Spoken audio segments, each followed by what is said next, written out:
اچھا جی، شرم الشیخ کے اندر جو کانفرنس ہوئی ہے پچھلے دنوں، جس میں غزہ اور فلسطین کے حوالے سے اور اسرائیل کے درمیان معاہدے کے حوالے سے جو ڈاکومنٹس اس پہ سائن ہوئے، تو اس میں انڈونیشیا، پاکستان، ترکی اور امریکہ اور یورپی یونین کے سربراہان شریک تھے، اور کئی دیگر اسلامی ممالک کے بھی سربراہان شریک تھے۔ تو اس میں جیسے ہی ٹرمپ نے موقع دیا شہباز شریف صاحب کو، تو شہباز شریف کا حق یہ بنتا تھا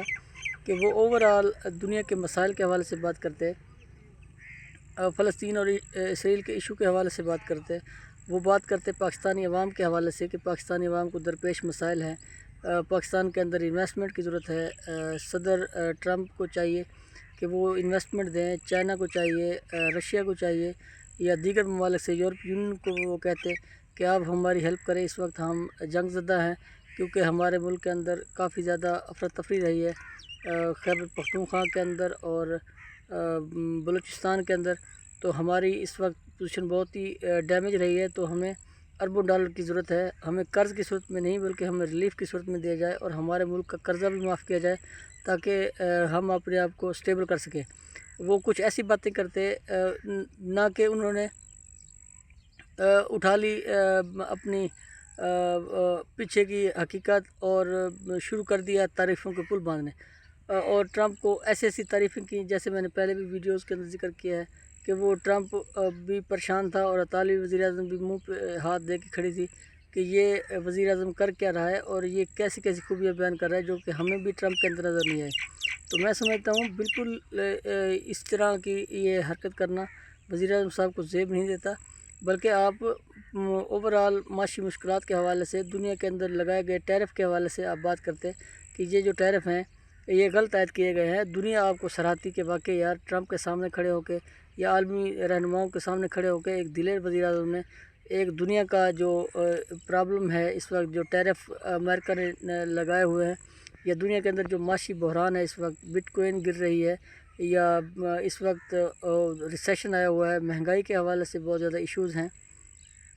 فوڈ سیکیورٹی کا مسئلہ ہے پوری دنیا کو، تو آپ ان میں سے کوئی چیزیں کوئی باتیں کر لیتے، آپ ایک دو باتیں تعریف میں بھی کرتے، لیکن وہ جو 3-4 منٹ کی آپ کو موقع ملا ہے اس میں چند سیکنڈ، صرف 1-2 سیکنڈ رجب طیب اردوان کا نام لیا گیا یا ایک آدھ اور سربراہان مملکت کا نام لیا گیا، باقی اس کے علاوہ اس 3 سے 4 منٹ کی تقریر میں ساری جو تعریف تھی وہ صدر ٹرمپ کی گئی۔ تو اس کا مطلب تو یہ ہے کہ آپ بند کمروں میں تو اور زیادہ تعریفیں کرتے ہوں گے، وہاں پہ جب آپ سے ملاقات ہوتی ہوگی تو وہاں تو آپ تعریف کرتے گئے ہوں گے، اگر گھنٹہ ایک ملاقات ہوئی ہے آپ کی، کیونکہ آپ جس روانی سے بول رہے تھے، میں نہیں سمجھتا کہ اگر آپ کو 1 گھنٹہ بھی دیا جاتا تو وہ بھی آپ کے لیے کم پڑ جانا تھا۔ تو میں سمجھتا ہوں کوشش یہ کرنی چاہیے کہ جو حالات ہوں اپنے ملک کو آپ سامنے رکھیں، اپنی عوام کو سامنے رکھیں، اپنے ملک کے حالات کو سامنے رکھیں، جہاں بھی جائیں یہ رونا روئیں، اپنے ملک کا رونا روئیں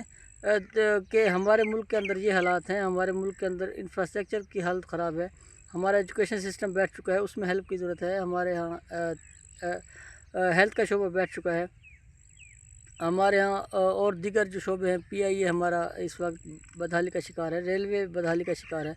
آپ اس حوالے سے بات کرتے تاکہ انویسٹمنٹ آپ کے پاس آ سکے۔ آپ جب بھی جائیں، امریکہ میں جاتے ہیں یا یورپ میں جاتے ہیں یا مصر میں جاتے ہیں، کہیں بھی آپ جاتے ہیں تو آپ ٹرمپ کی تعریفیں لے کے کھڑے ہو جاتے ہیں۔ تو میں سمجھتا ہوں جو یہ 25 کروڑ آبادی ہے جو آپ کو منتخب کرتی ہے، جو آپ کو ووٹ کرتی ہے، جو آپ کو سپورٹ کرتی ہے، آپ اس کا کیس لے کے نکلا کریں، نہ کہ آپ نے ٹرمپ کا ہی کیس لڑتے رہنا ہے اور ٹرمپ کے لیے، امن پیس کے لیے ہی آپ نے لڑتے رہنا ہے۔ تو میں سمجھتا ہوں یہ جو آپ صرف امن پرائز کے لیے آپ لڑتے رہیں گے تو وہ امن کا نوبل پرائز تو ملنا نہیں ہے ٹرمپ کو، آپ ایسے ہی اس کے اوپر ٹائم ضائع کر رہے ہیں اور اس کی تعریفوں کے پل باندھ رہے ہیں۔ کوشش کریں اپنے ملک کے لیے، اپنے ملک کے حالات کے لیے اس کے اوپر تگ و دو کریں اور اس کے اوپر محنت کریں تاکہ جہاں بھی آپ جائیں اپنے ملک کا مدعا رکھیں، تاکہ آپ کی جو پاپولیرٹی ہے وہ ملک کے اندر بڑھے، نہ کہ جو لوگ رہ گئے ہیں آپ سے محبت کرنے والے وہ بھی آپ سے نفرت کرنے لگ جائیں کہ ہمارا وزیر اعظم ہمارا مدعا لینے کی بجائے، ہمارے معاملات ڈسکس کرنے کے بجائے ٹرمپ کی تعریف ہی کرتا رہتا ہے۔